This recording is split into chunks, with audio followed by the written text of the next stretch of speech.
Hello friends, welcome back to my YouTube channel Dhingraj coaching centre. देखो आज हम theorems करते हैं। तो फर्स्ट थ्योरम देखते हैं।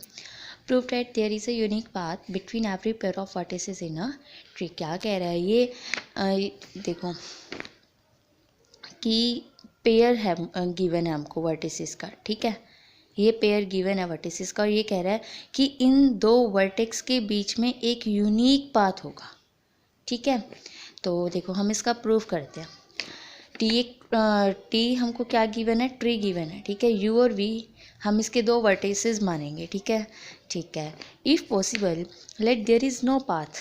हम मान लेते हैं कि यू और वी के बीच में कोई पाथ नहीं है, then graph T is not connected. Tree की डेफिनेशन क्या थी, हमने की थी ना। ट्री की डेफिनेशन में था कि वो कनेक्टेड होना चाहिए प्लस साइकिल फ्री होना चाहिए, है ना। देखो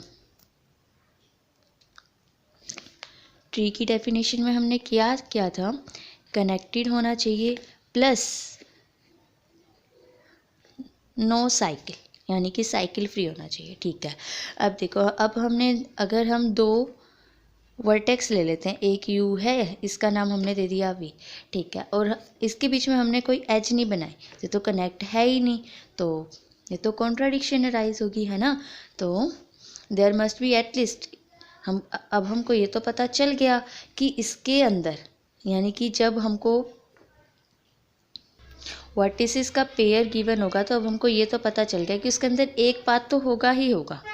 इससे तो ये पता चल गया हमको, ठीक है। अब हम आगे करते हैं। लेट देयर आर टू और more paths between you and we, ठीक है। जब हम u और v के बीच में दो और दो से ज़्यादा पाथ लेते हैं, यानी कि फिर तो क्या बन गई, वो लूप्स नहीं बन गई। हमने वहाँ से स्टार्ट भी किया, हम उसी पॉइंट पे आ भी गए और ये रहा, ठीक है। तो ये तो क्या बन गई, सिंपल सर्किट बन गया, है ना। तो ट्री के अंदर ये तो नहीं है, क्योंकि ये तो साइकिल बन गई ना। तो देखो अब इसके अंदर यही लिखा हुआ है, there are then two paths from U to V from a simple circuit. ये भी हमारी कॉन्ट्राडिक्शन अराइज होगी। अब यहाँ से हमको ये पता चल गया कि जो दो वर्टेक्स हमको गिवन है यू और वी, उसके बीच में पक्का यूनिक पाथ होगा, ठीक है। वो यूनिक पाथ देखो, जब दो वर्टेक्स हैं तो बस एक यूनिक पाथ गिवन होगा हमको, ठीक है। तो there is a unique path between every pair of vertices in a tree, ठीक है। नेक्स्ट थ्योरम देखो अब। Next is let G be a graph such that there is exactly one path between every pair of vertices. Prove that G is a tree, ठीक है। देखो G कोई graph given है हमको और ये क्या कह रहा है कि exactly one path between every pair of vertices, ठीक है। और हमको प्रूव क्या करना है कि G क्या है, ट्री है, ठीक है। अब हमको गिवन क्या है, G ग्राफ है और one path and there exist one path between every pair of vertices, ये भी हमने प्रूव किया है, ठीक है। यानी कि जब उसके अंदर हर पेयर के अंदर एक पाथ होगा तो ये तो जी तो हमारा क्या हो गया, कनेक्टेड हो गया, ठीक है। तो पाथ भी कैसा होगा, यूनिक होगा। अभी हमने ये थ्योरम की है ना सारी, तो यही है, ठीक है। जी जो पाथ है वो यूनिक भी हो गया, तो यानी कि वो सर्किट तो रख नहीं रहा कोई, ठीक है। तो जी कंटेंस नो सर्किट, जी कनेक्टेड है, नो सर्किट, यानी कि कोई सर्किट नहीं रख रहा, तो जी क्या बन गया, ट्री बन गया। बस यही तो हमको प्रूव करना था, ठीक है। अब देखो थर्ड थ्योरम देखो। Prove that the number of edges one less than the number of vertices in a tree, that is a tree with N vertices has N minus one edges. देखो हमने किया था, मैंने बताया था आपको, अगर एन वर्टेक्स है, ठीक है, तो एन माइनस वन क्या होंगी हमारे पास, एजेस होंगी, ठीक है। अगर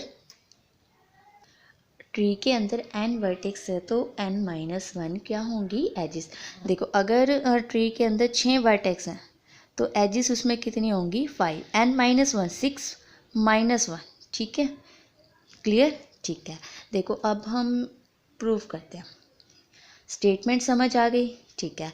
अब हम इसका सॉल्यूशन देखते हैं। देखो let N be number of vertices, number of vertices अब हमको कितनी गिवन है, एन गिवन है, and E the number of edges, और नंबर ऑफ एजिस को किससे डिनोट किया है इसने, ई से, वर्टिसेस को एन से और एजिस को ई से ट्री के अंदर, ठीक है, बाय पी एम आई। अब हम पी एम आई हमने की थी ना क्लास 11th में शायद 4 चैप्टर होता था हमारा। पहले हम n की वैल्यू को 1 पुट करते थे, फिर k पुट करते थे, फिर k+1 पुट करते थे, है ना। तो बस अब हम PMI लगाते हैं इसके ऊपर। सबसे पहले हम n की वैल्यू को 1 पुट करते हैं, ठीक है। जब हमने n की वैल्यू को 1 पुट किया, ठीक है, यहाँ देखो, जब हमने n की वैल्यू को 1 पुट किया तो 1 - 1 0, 0 एच होनी चाहिए, ठीक है। तो there is a single vertex and so there is no edge. देखो मैंने एक सिंगल वर्टेक्स लिया, ठीक है। ये कोई एच तो बनाएगा नहीं क्योंकि ये तो लूप बन जाएगी, ठीक है। और लूप ट्री के अंदर रिक्वायर्ड नहीं होती क्योंकि साइकिल फ्री होना चाहिए, कनेक्टेड प्लस साइकिल फ्री, ठीक है। तो देयर इज़ ये तो होल्ड होगी ना, देखो 1 वर्टेक्स हो गया लेकिन कोई एच नहीं बनी ना, और तो यानी कि 0 एच बनी और 1 वर्टेक्स है, तो हो गया ना ये तो satisfy. There is a single vertex and so there is no edge. Tree has free from loop, क्योंकि ट्री जो है वो लूप फ्री होता है, लूप में साइकिल बनती है और ट्री में हमारा साइकिल फ्री होना चाहिए। तो यानी कि एच कोई बनी नहीं, तो यही था ना रिजल्ट। अगर n वर्टेक्स है तो n - 1 एजेस होनी चाहिए, अगर 1 वर्टेक्स है तो 1 - 1 0, 0 एजेस होनी चाहिए। हो गया हमारा क्लियर, आ गया समझ इतना, ठीक है। अब ये तो हमारा n = 1 के लिए रिजल्ट होल्ड हो गया, ठीक है। अब हम n = 2 के लिए करते हैं। देखो अब हम n = 2 के लिए करते हैं। देखो जब हम n की वैल्यू को 2 लेते हैं, ठीक है, तो देखो अभी हमने किया भी था, ये 2 वर्टेक्स हैं, एक का नाम u ले लो, एक का नाम v ले लो, ठीक है, ठीक है। ये भी अभी हमने किया है। पहले दिमाग में लाओ ट्री, ठीक है। ट्री के अंदर क्या था, कनेक्टेड होना चाहिए और साइकिल फ्री होना चाहिए। और फिर ये थ्योरम अभी हमने किया है, 2 वर्टेक्स के बीच में यानी कि हर पेयर के बीच में एक यूनिक पाथ होगा, ठीक है। तो ये भी हमने किया ना, अगर 2 वर्टेक्स हैं तो एज भी कितनी बनी, एक बनी, तो ये भी हमारा रिजल्ट होल्ड हो गया। देखो अब लिखना कैसे, देयर आर 2 वर्टिसेस से मैंने क्या नाम रखा है, UV, आप कुछ भी रख लो नाम, फिर वही देना, ठीक है। U and V in tree.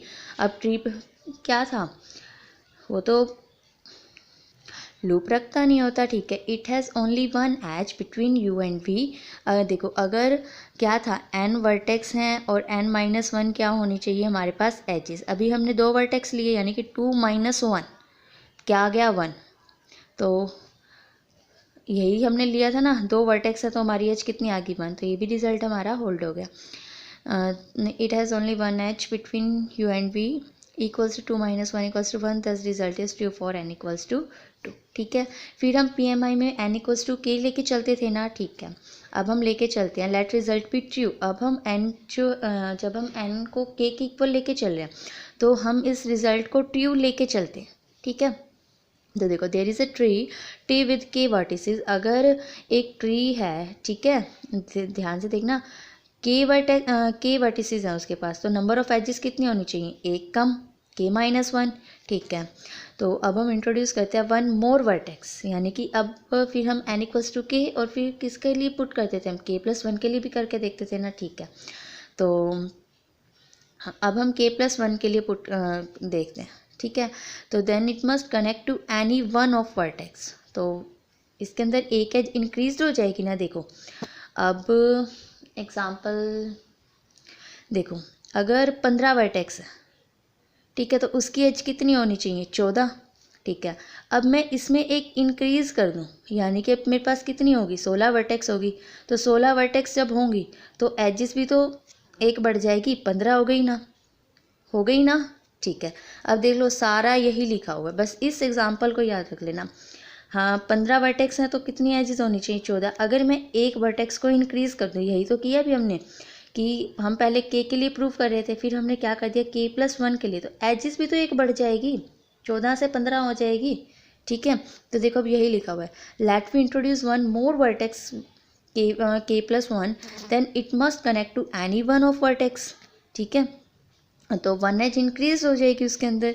अब देखो नंबर ऑफ एजेस कितनी थी पीछे वाले में, जब हम n = k कर रहे थे तो नंबर ऑफ वर्टेक्स कितनी थी, k - 1।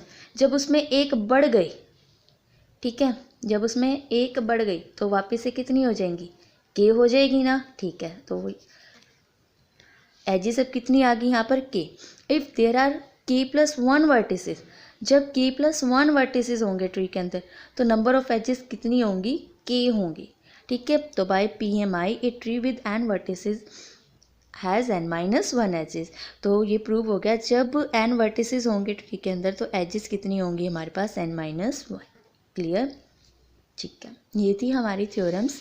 थ्योरम फर्स्ट क्या थी कि हर पेयर के बीच में, वर्टिसेस के हर पेयर के बीच में एक यूनिक पाथ बनेगा। सेकंड थ्योरम हमने की कि अगर जी कोई ग्राफ है और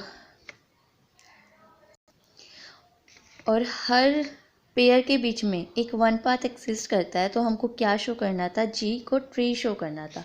और थर्ड फिर हमने की अगर ट्री n वर्टेक्स रख रहा है तो एजेस कितनी रखेगा, n-1, ये प्रूफ किया। ठीक है, तो आई होप आपको समझ आई होगा और बने रहिए मेरे साथ। अगर आपको मेरी वीडियो अच्छी लगी हो तो लाइक कमेंट शेयर करना बिल्कुल भी मत भूलिए। बाय।